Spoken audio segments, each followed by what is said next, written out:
Glória a Deus. Quero cumprimentar os amados com a graça e a paz do Senhor Jesus. Amém? Glória a Deus. Vamos abrir as nossas Bíblias no Evangelho de João, capítulo de número 18. Nós vamos estar lendo a partir do versículo de número 1 até o verso 11.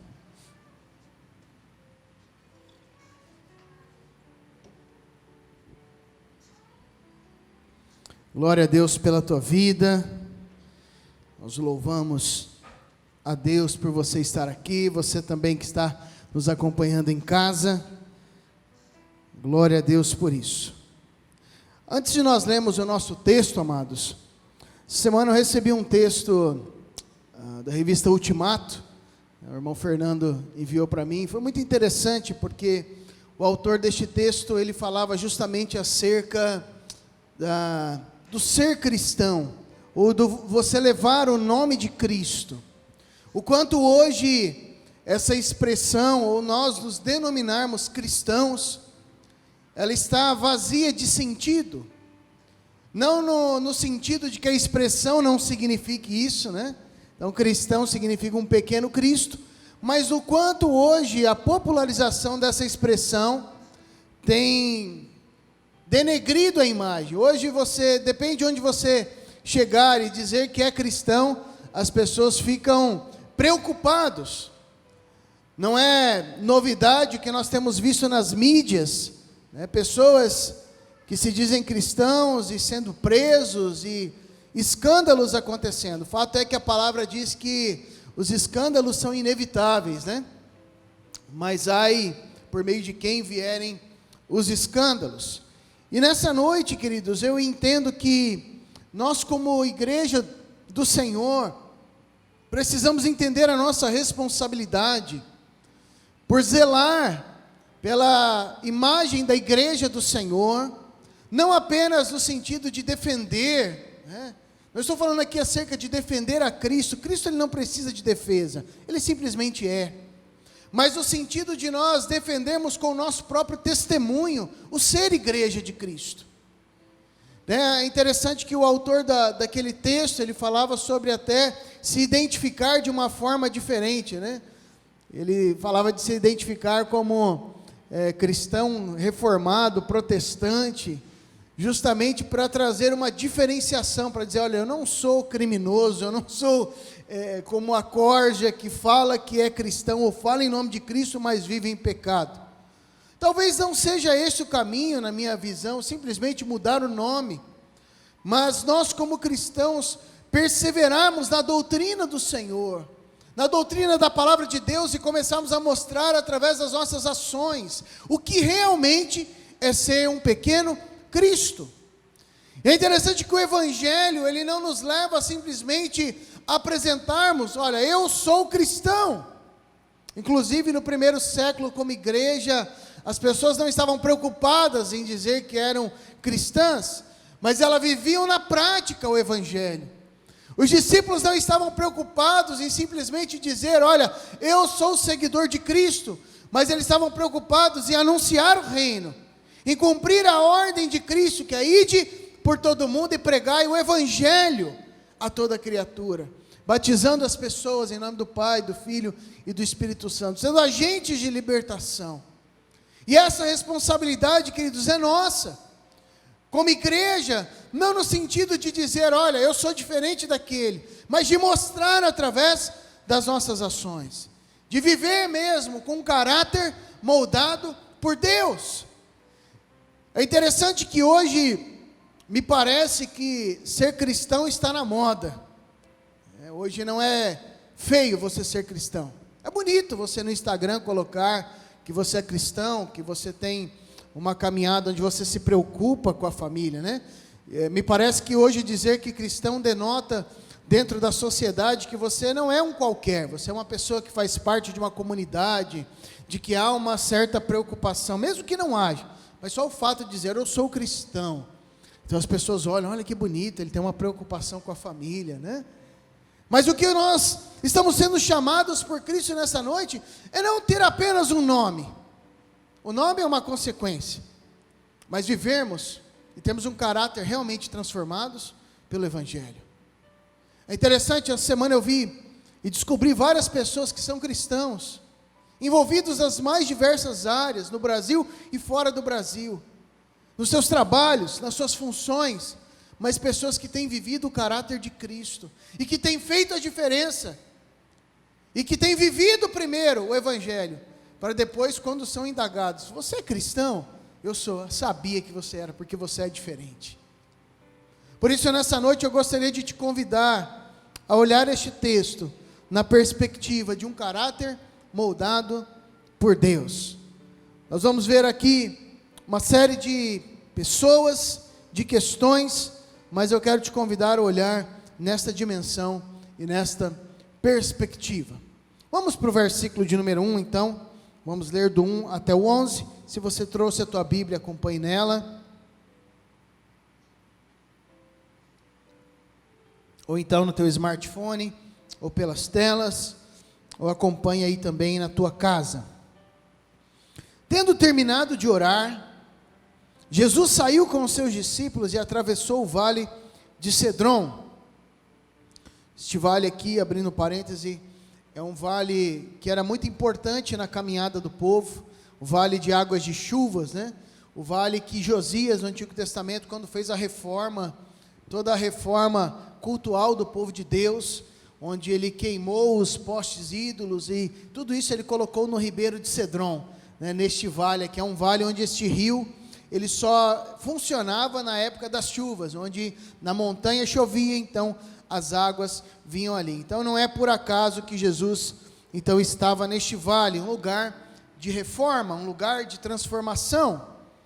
Do outro lado havia um olival, onde ele entrou com eles. Ora, Judas, o traidor, conhecia aquele lugar, porque Jesus muitas vezes se reunira ali com os seus discípulos. Então Judas foi para o olival, levando consigo um destacamento de soldados e alguns guardas enviados pelos chefes dos sacerdotes e fariseus, levando tochas, lanternas e armas. Versículo 4. Jesus, sabendo tudo o que ia acontecer, saiu e lhes perguntou: a quem vocês estão procurando? A Jesus de Nazaré, responderam eles. Sou eu, disse Jesus. E Judas, o traidor, estava com eles.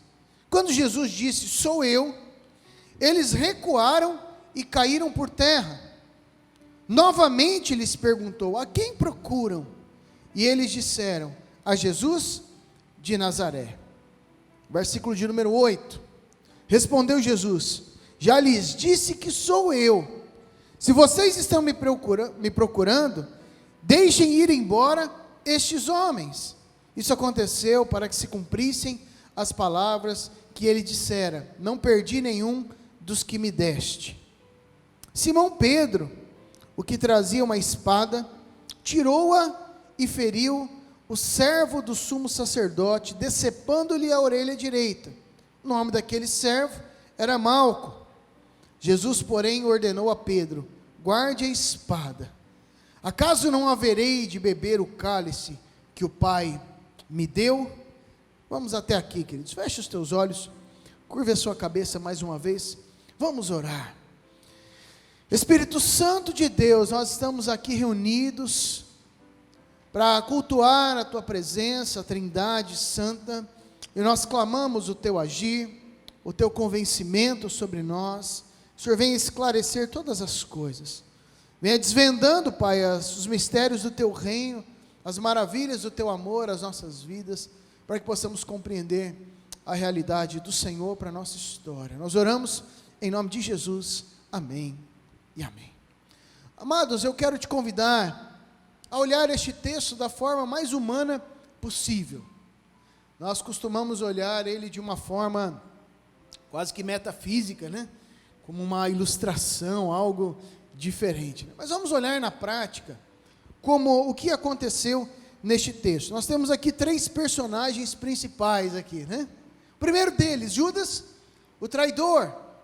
Judas havia maquinado já há um bom tempo este momento, este período, né? E ele achou que essa seria a melhor hora né, um momento onde já estavam escuro, onde ele chega ali para tentar pegar a Jesus, entregar Jesus ali aos guardas, diante desta perseguição. Lembrando, os amados, que a perseguição de Cristo não era por causa de pecado, não era por causa de crime, mas era uma perseguição político-religiosa, né?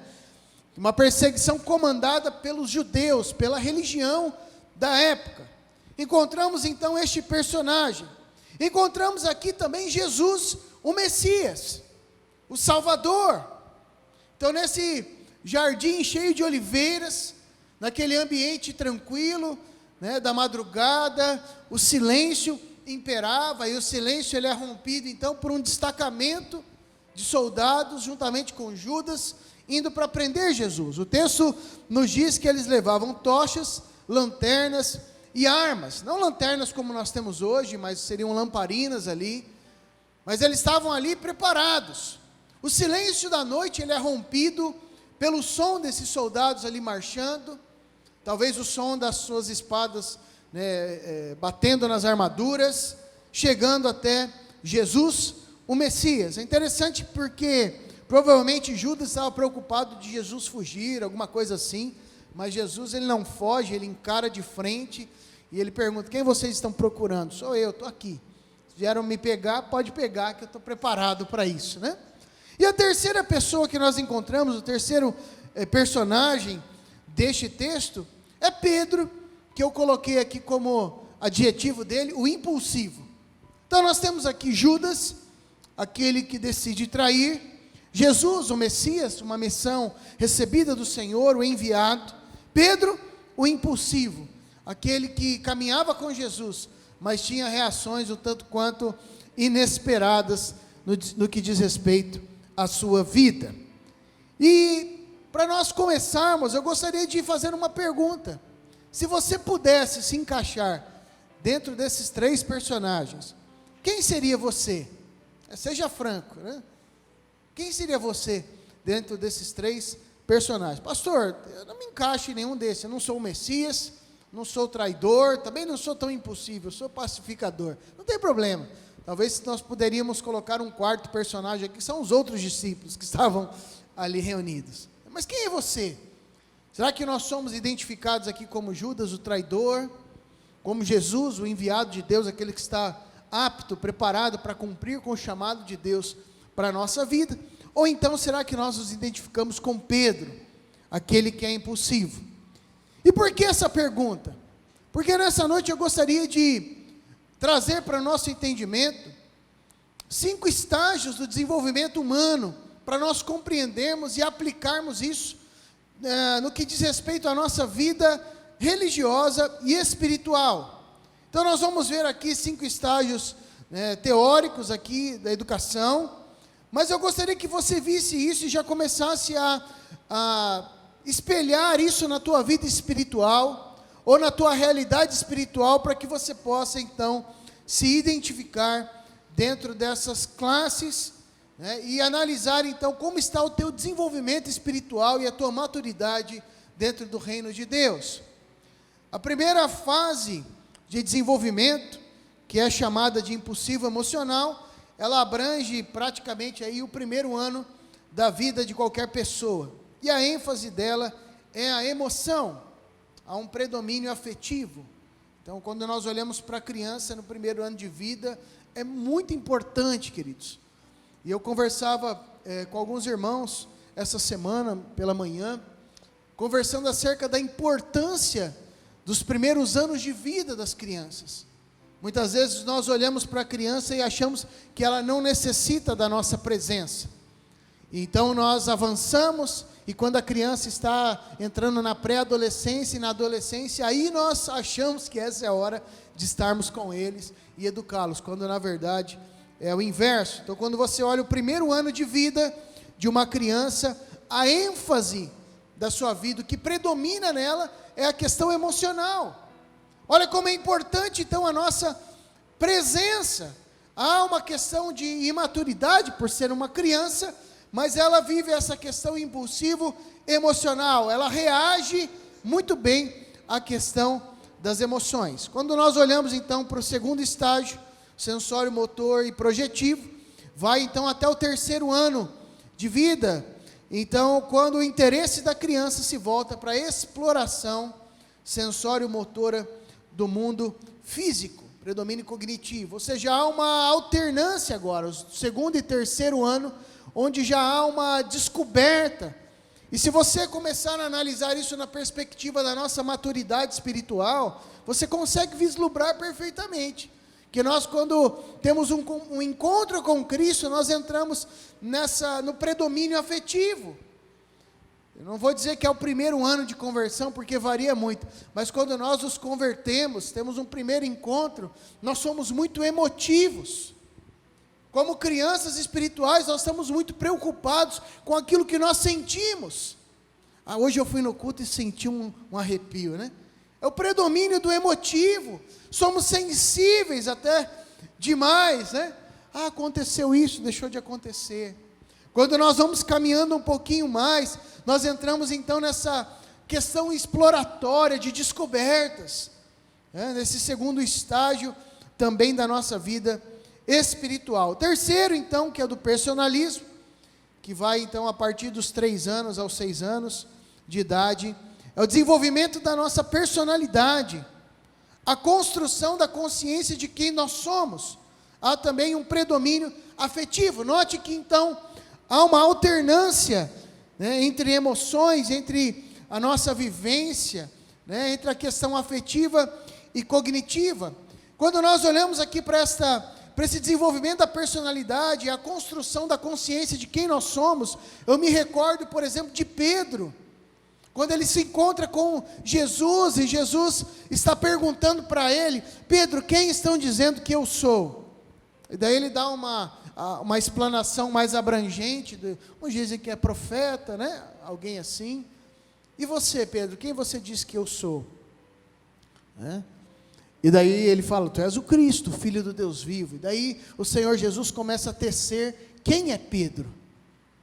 Você é Pedro. Você é um fragmento de rocha. Tu és Pedro, tu és um fragmento de mim, Pedro.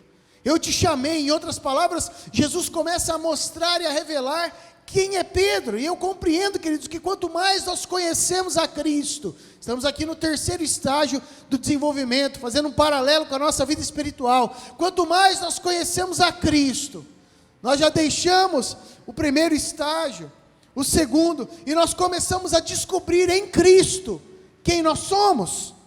Começamos a construir a consciência de quem nós somos em Cristo. É interessante que o quarto estágio, então, o estágio natural do crescimento, a partir dos 6 anos, é o estágio categorial. A ênfase então recai para os avanços dos progressos intelectuais, dirigindo então o interesse da criança para o conhecimento e conquista do mundo exterior. Novamente o predomínio cognitivo. É interessante que quando nós fazemos um paralelo, né, justamente quando nós começamos a descobrir quem nós somos em Cristo, o próximo estágio é um estágio de aprofundamento dentro da palavra do Senhor. Nós novamente superamos esta emoção, ou esse emocional mais superficial, e uma vez que nós sabemos quem nós somos, nós começamos a nos aprofundar em Cristo Jesus.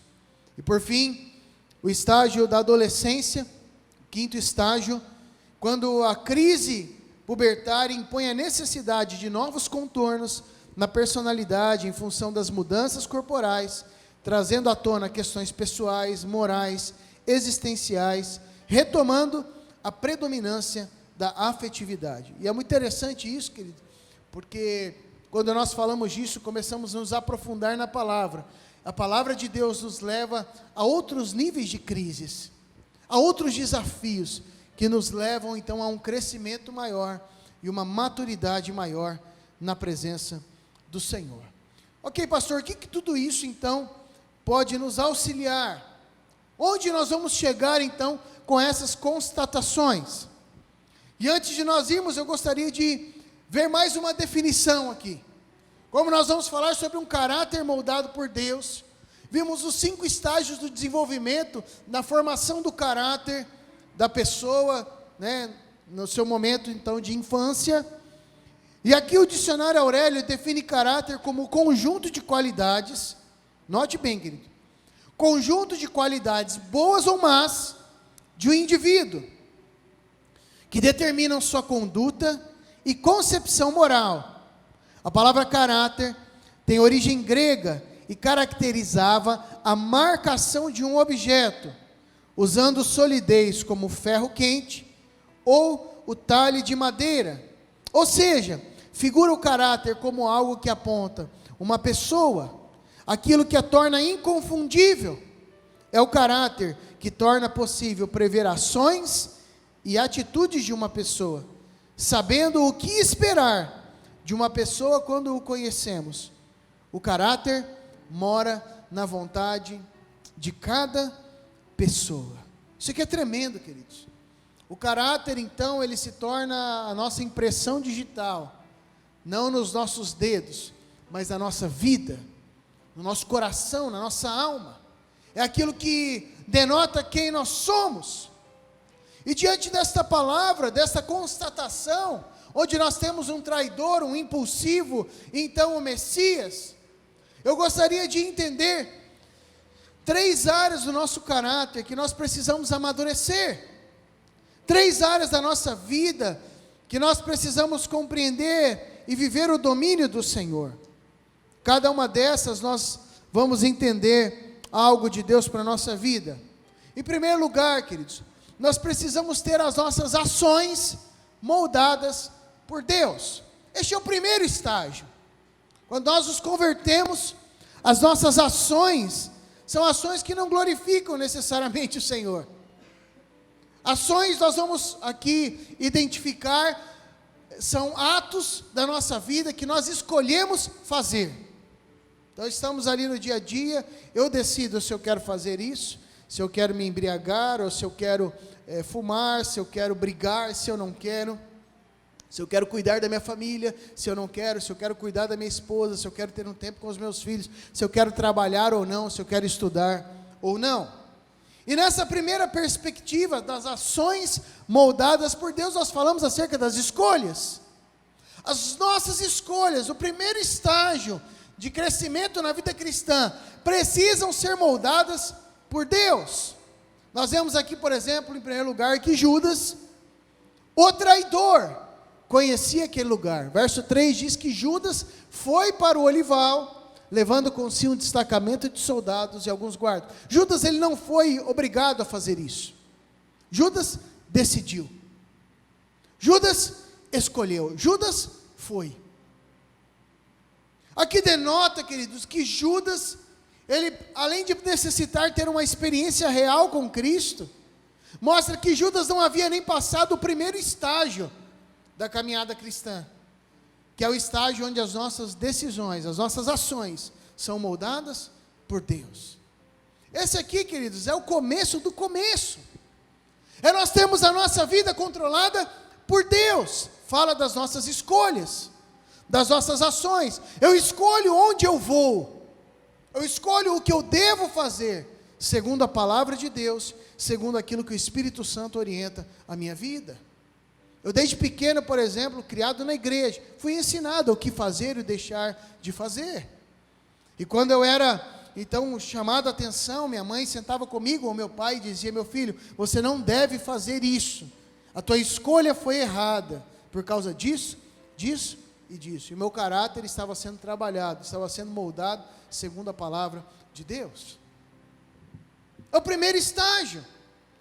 Ações falando das nossas questões cognitivas, das nossas escolhas, da nossa vida, da praxis, da prática cristã. Preste atenção, querido, as nossas decisões falam da nossa razão, do nosso pensamento, das escolhas que nós fazemos no nosso dia a dia. Não é porque este é o primeiro estágio que ele deixa de ser importante. Porque aqui eu vejo que o cristianismo tem sido deturpado, justamente porque as pessoas não têm passado nem pelo primeiro estágio, onde as nossas ações são moldadas pelo Senhor. As pessoas têm entendido que cristianismo é como você fazer parte de um grupo social, quando na verdade isso não é cristianismo. Cristianismo é quando nós somos encharcados por Deus, tocados pelo Espírito Santo de Deus. O nosso velho homem, ele é crucificado com Cristo. Portanto, já não somos nós quem vivemos, mas é Cristo que vive em nós. Ou seja, as nossas ações começam a ser moldadas, nossas vontades estão sujeitas ao Espírito Santo de Deus. É o que denota uma pessoa ser espiritual ou não. O que denota uma pessoa ser espiritual não é quantos dons ela tem, quantos talentos, quantas línguas ela ora estranhas. O que denota uma pessoa ser espiritual não significa se ela profetiza ou deixa de profetizar, se na hora da oração ela tem uma oração mais fervorosa do que os outros. Mas o que denota se uma pessoa é espiritual ou não, é se as suas ações são governadas pelo Espírito Santo de Deus. Onde está isso? Você vai para Paulo. Eu quero te recomendar entrar no nosso canal Pão em Casa e seguir lá toda a sequência de estudos da primeira carta aos Coríntios. Neste domingo, hoje pela manhã, nós estivemos estudando. Paulo estava extremamente indignado, porque a igreja de Corinto, pessoas orando em língua, profetizando, dizendo que eram cheios do Espírito. E sabe o que estava acontecendo, queridos? O rapaz estava tendo relação sexual com a madrasta, e estava tudo certo dentro da igreja. Ações controladas pela carne. Quando na verdade Paulo ele fala, se você diz que é espiritual, então ande no Espírito. O verdadeiro sinal de que uma pessoa ela é governada pelo Espírito é se ela frutifica o fruto do Espírito Santo. E frutificar o fruto do Espírito significa não viver mais segundo as decisões da nossa carne, mas começar a viver segundo as decisões do Espírito Santo de Deus através da nossa vida. Não é fácil, mas quando nós subjugamos a nossa carne, o Espírito Santo começa a trabalhar o nosso caráter e nós vamos crescendo na presença do Senhor. Primeiro estágio, ações moldadas por Deus. Segundo estágio, e aqui é interessante, queridos, porque são questões diferentes. Reações moldadas por Deus. Como nós vemos no início, que o desenvolvimento humano, na sua infância, ele passa por alternâncias entre questões emocionais e cognitivas. A caminhada cristã também é assim. Quando nós falamos de ações, falamos de questões cognitivas. Quando nós falamos de reações, nós falamos de questões afetivas. As nossas reações precisam ser moldadas por Deus. Já não estamos falando mais apenas de decisões, mas estamos falando de reações.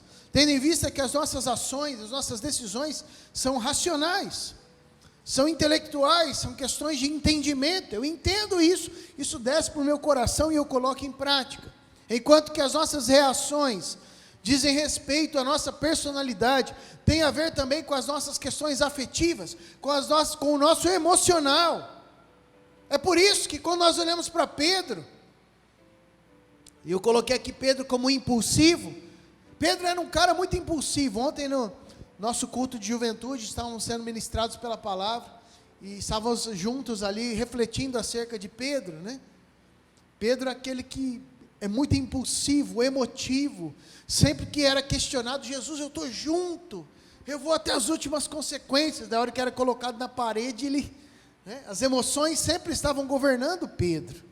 E aqui neste texto, quando Simão Pedro ele vê todo esse cerco armado contra Cristo, ele então tira a espada e fere o servo do sumo sacerdote, decepando-lhe a orelha direita. Claro que depois Jesus faz um milagre ali. Mas olhando dessa perspectiva, nós precisamos amadurecer, querido. O segundo estágio da caminhada cristã é, além de as nossas ações serem moldadas por Deus, as nossas reações também precisam ser moldadas pelo Senhor. Eu quero te dizer que talvez a grande maioria, querido, de nós, ficamos muitas vezes estacionados no que diz respeito às nossas reações moldadas por Deus. Reações fogem do controle, fogem de quando tudo vai bem. Reações falam de momentos em que nós somos pegos de surpresa, onde o instinto fala mais alto. Isso são reações. Ações falam do ambiente controlado, um ambiente onde eu penso, eu raciocino, eu decido, e as coisas vão caminhar desse sentido. Mas as nossas reações falam de momentos que fogem ao nosso controle. Um acidente de trânsito, um momento onde nós fomos lesados financeiramente, fala de um momento onde as pessoas se levantam iradas e há um xingamento ou uma circunstância. E aí então, se nós não pararmos para pensar, o nosso cérebro, ele entra no automático, no instintivo, e as nossas reações, que são totalmente ligadas às questões emocionais, podem não testemunhar o Cristo a quem nós servimos. E aqui é o que Jesus tenta ensinar a Pedro. Pedro vê tudo aquilo acontecendo e ele nem pensa, queridos, ele simplesmente reage. Graças a Deus que ele cortou só a orelha. Você imagina se Pedro tivesse assassinado esse soldado? Talvez você já passou por momentos que a tua vontade não era só cortar a orelha. Eu não sei se Pedro errou o corte, sinceramente, queridos. Eu não sei se Pedro estava tentando cortar o pescoço desse cara e o cara desviou e cortou só a orelha. Mas o fato é que Pedro agiu instintivamente. E aqui eu não estou aqui nem para condenar Judas nem Pedro. Talvez se eu estivesse no lugar de Pedro e as minhas reações não estivessem sendo moldadas pelo Senhor, talvez eu agiria da mesma forma. Olhando ali, eu fico tentando me imaginar nessa situação, vendo Judas traindo. Que sacanagem, queridos. Todo o cerco armado, aqueles soldados ali. Talvez o meu instinto seria: eu vou proteger Jesus aqui, agora eles vão ver o que é, tirar a espada e partir para cima. Mas não é isso que Jesus está mostrando neste momento. Ele está dizendo que as nossas reações também precisam ser governadas pelo Espírito Santo de Deus. E Jesus, ele mostra aqui com este texto que nada foge ao controle do Senhor, mesmo as situações mais adversas e inesperadas também estão no controle do Senhor Jesus. Jesus, ele estava dizendo: vocês estão me procurando, eu estou aqui. Pedro estava preocupado: não podem prender a Jesus, eles não podem fazer isso, não podem trair Jesus. Jesus, ele já estava olhando lá na frente: se essa é a vontade de Deus, eis-me aqui. A reação de Jesus foi continuar no centro da vontade do Senhor, enquanto que a reação de Pedro foi: eu vou matar esse cara. Como têm sido as nossas reações? Governadas pelas nossas emoções, pela nossa personalidade. E aqui eu quero te dizer, queridos, que muitas pessoas se escondem atrás da sua personalidade. É muito mais fácil nós acusarmos um impulsivo de ser pecador ou disso e daquilo, né? Mas eu quero dizer que ter a vontade também é pecado. É claro que realizar é pior, né? Mas muitas pessoas que não têm uma personalidade tão impulsiva como a de Pedro, elas ficam só no campo aqui do pensamento. Ai, que vontade de matar, né? Pedro, ele nem pensou isso, ele só tirou a espada e já partiu para cima. Mas qual é a diferença? Segundo o próprio ensinamento de Cristo, se prostituir e pensar em se prostituir são pecado da mesma forma. Claro que as consequências e alianças são outras, mas também é pecado. Então, o fato de você pensar ou de você executar denota que as suas reações, as nossas reações, também precisam ser moldadas pelo Senhor. Vamos atingir a perfeição? Só na glória, queridos. Mas o fato é que quanto mais nós caminhamos em direção a Cristo, mais nós precisamos ser controlados e governados pelo Espírito Santo de Deus. Em terceiro e último lugar, há uma expressão aqui de Jesus que eu gosto muito. Em outros momentos eu já preguei sobre essa expressão aqui, que está aqui no versículo 11, e eu gostaria que você olhasse comigo, que é o nosso terceiro ponto. Jesus, porém, ordenou a Pedro: guarde a espada. Acaso não haverei de beber o cálice que o Pai me deu? Guarde a espada. Há muitas pessoas que andam com a espada desembainhada, querido, né? O que é isso? Com a espada em punho. Há pessoas que andam armadas, com as emoções à flor da pele. Há pessoas que andam ali, estão a ponto como se fosse uma ratoeira, estão a ponto de alguém chegar perto, ela dispara. Pedro estava dessa forma, as emoções à flor da pele. Quando nós falamos deste tempo que nós temos vivido, é um tempo onde as pessoas estão emocionalmente instáveis, com as emoções à flor da pele, e nessa muitas vezes as emoções tomam conta da nossa vida, e não nos permitem fazer uma análise muito mais detalhada de toda a circunstância e o contexto do que está acontecendo. Foi isso que aconteceu com Pedro. Outrora Jesus já havia avisado: eu vou padecer, eu vou para o Pai, eu vou morrer. Jesus já havia ministrado, mas as emoções de Pedro o impediram de enxergar o que estava acontecendo naquele momento. E muitas vezes, querido, o fato de nós andarmos armados, já andarmos com a espada desembainhada, acontecem situações, e nós já entramos nesse automático, nesse gatilho emocional, e nós não conseguimos nem enxergar e pensar que aconteceram outras coisas. Quer ver situações simples? Você liga para uma pessoa, a pessoa não te atende, daí você liga de novo, a pessoa não te atende, e daí você já começa a pensar: alguma coisa aconteceu que ele não está querendo falar comigo. Será que ele não gosta de mim? Será que ele está brigado comigo? Será que isso? Será que aquilo? Já parou para pensar que simplesmente a pessoa pode ter esquecido o celular em casa? Ou que então a pessoa está numa reunião e não pode te atender naquele momento? Mas não, uma pessoa guiada pelas emoções, ela já começa a ter reações ali, que impedem ela de enxergar outras situações. Citei aqui uma questão muito simples, mas que na prática, tem muitas pessoas, muitos cristãos, que estão reagindo segundo as suas emoções, estão na rua, né? Graças a Deus não tem acontecido isso aqui, mas eu me lembro de uma vez, por exemplo, que aconteceu uma situação dessa. Uma pessoa estava extremamente brava e chateada, porque o pastor, não era eu, um outro pastor amigo meu, não tinha cumprimentado ele na rua. O pastor estava de carro, a pessoa passou, cumprimentou, e o pastor não cumprimentou. E a pessoa veio brava, magoada, chateada, as emoções à flor da pele. A reação dela foi dizer: olha, ele não gosta de mim, não quis me ver, ou está me excluindo, me dando um gelo. E veio toda armada, com a espada desembainhada, e eu ouvi tudo aquilo, aquele desabafo, e eu perguntei para essa pessoa: você já parou para pensar, que se ele ficar andando, olhando para todas as pessoas que estão ali, cumprimentando, ele pode bater o carro, né? Ele está dirigindo, meu irmão, ele tem que estar preocupado com o trânsito. E daí a pessoa na hora, guardou a espada e disse: é verdade, eu não tinha parado para pensar isso. Ou seja, nós precisamos andar com a espada guardada, queridos, desarmados. Um crente maduro, ele tem as suas ações e reações governadas pelo Espírito Santo. Ele não anda com a espada desembainhada, ele anda aberto, com o coração aberto, tranquilo, com a espadinha guardada aqui, para os momentos necessários de travar guerras espirituais. Quem é você, querido? Quem sou eu? Quem somos nós? Em Mateus 16, nós vemos o texto que eu citei no início. Jesus dizendo para Pedro, este mesmo Pedro impulsivo, este mesmo Pedro que estava com a espada desembainhada, Jesus dizendo: olha, querido, você é Pedro, você é um fragmento de rocha.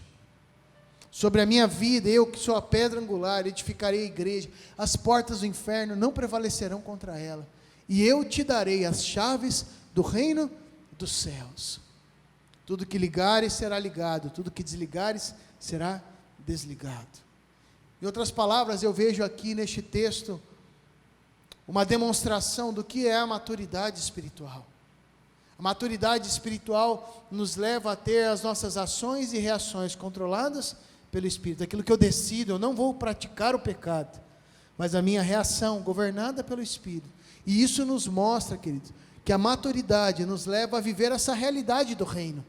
Tudo aquilo que nós ligamos aqui na terra está sendo ligado nos céus, e o que desligamos está sendo desligado. Nós entendemos que nós não precisamos agir por força, nem por violência, mas pelo poder do Espírito Santo. Entendemos que a nossa guerra não é carnal, não é contra a carne ou sangue, mas ela é contra os principados e potestades nas regiões celestiais. O convite do Senhor para a nossa vida nessa noite é sermos guiados e governados pelo Espírito Santo de Deus. Feche os teus olhos, curve a tua cabeça, se coloque em pé na presença do Senhor aí onde você está. Você que está em casa, se aquiete também, feche os teus olhos e comece a colocar a tua vida diante do Senhor.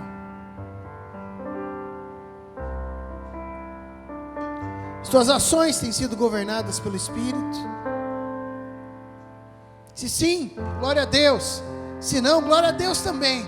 Mas decida nessa noite, querido, abandonar o pecado, abandonar a glória desse mundo e viver aquilo que Deus tem para a tua história. Eu não estou dizendo para você sair da posição que Deus tem te colocado, mas para que nessa posição você seja sal e luz, as suas ações sejam ações governadas por Deus. Se você já alcançou este grau de maturidade, se é que podemos dizer assim, mas você precisa que as suas reações sejam governadas por Deus. Coloque diante do Senhor a tua vida, peça a Ele que governe o teu coração, as tuas reações, a tua área emocional. Peça ao Senhor estabilidade emocional, para que você não fique criando fantasmas, monstros, mas para que você seja maduro espiritualmente para lidar com essas situações. E finalmente, querido, que você saia nessa noite com as espadas da vida guardadas, em paz, querido, entendendo que a tua vida está no centro da vontade do Senhor, entendendo que nenhuma injustiça desse mundo foge ao controle do Senhor. Situações que fogem do nosso controle, que podem até nos aborrecer, jamais fugirão do controle do Senhor. Quando acontecer, não desembanhe a espada, dobre os teus joelhos e coloque na presença do Senhor, e peça a Deus que te mostre, para que você possa enxergar com uma visão muito mais abrangente o governo de Deus e aquilo que Deus tem feito na tua história, em nome de Jesus. Enquanto nós ouvimos essa melodia sendo tocada, coloque a tua vida diante do Senhor, ore agora apresentando a tua vida, qualquer que seja a área que precise de um toque do Senhor, coloque nessa noite, em nome de Jesus.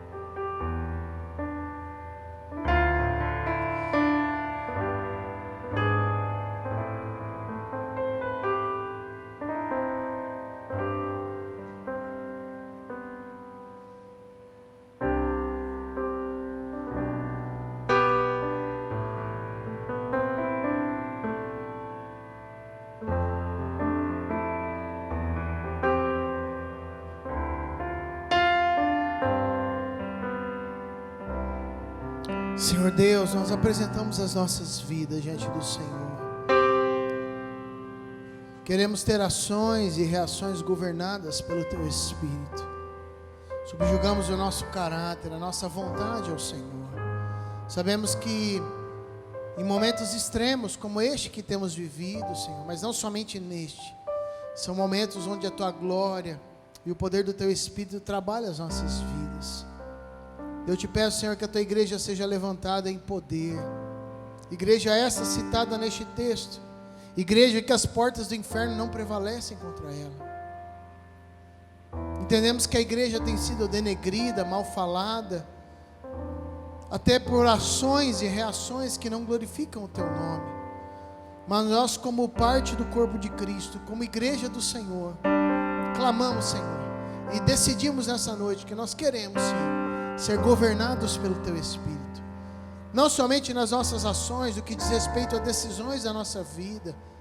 Eu quero dizer, Pai, que há pessoas que têm tanta dificuldade, Senhor, em lidar com vícios ou com pecados, mas que nessa noite têm colocado sinceramente o seu coração diante de Ti. Eu te peço, Espírito Santo, que o Senhor esteja fortalecendo ajudando, Pai, diante dessa caminhada de arrependimento, de mudança de rota, de metanoia, Senhor, de transformação, de conversão, para que essas pessoas possam alcançar um novo tempo na Tua presença. Mas ajuda também aqueles, ó Deus, que têm as suas emoções à flor da pele, aqueles que muitas vezes, Senhor, perdem a cabeça e num momento de, ó Deus, aflorar de ira, acabam pecando nas suas reações e depois se sentem mal, ficam desmotivados, frustrados, Senhor, porque não há prazer em viver dessa forma. Mas eu te peço, Espírito Santo, que nós sejamos elevados à maturidade também nas nossas emoções, e não hajamos mais como agiu Pedro, conforme o impulso do momento, mas que nesses segundos, ó Deus, que nós estamos ali entre reagir, ou então agir conforme o Teu querer, que o Teu Espírito esteja governando as nossas vidas, e não sejamos mais guiados pelos impulsos, mas que a nossa visão seja abrangente, que a nossa visão seja além do alcance, ó Deus, meramente humano, mas possamos olhar com os Teus olhos, Senhor, que as espadas estejam guardadas, Senhor, e possamos viver realmente e guerrear as guerras espirituais pelo poder do Espírito Santo. Assim nós oramos, Senhor, porque nós queremos que o Senhor tenha uma semana de vitória para nós, Senhor. Qualquer que sejam os desafios, nós sabemos que o Senhor tem o controle de todas as coisas, e te pedimos que o Senhor nos fortaleça.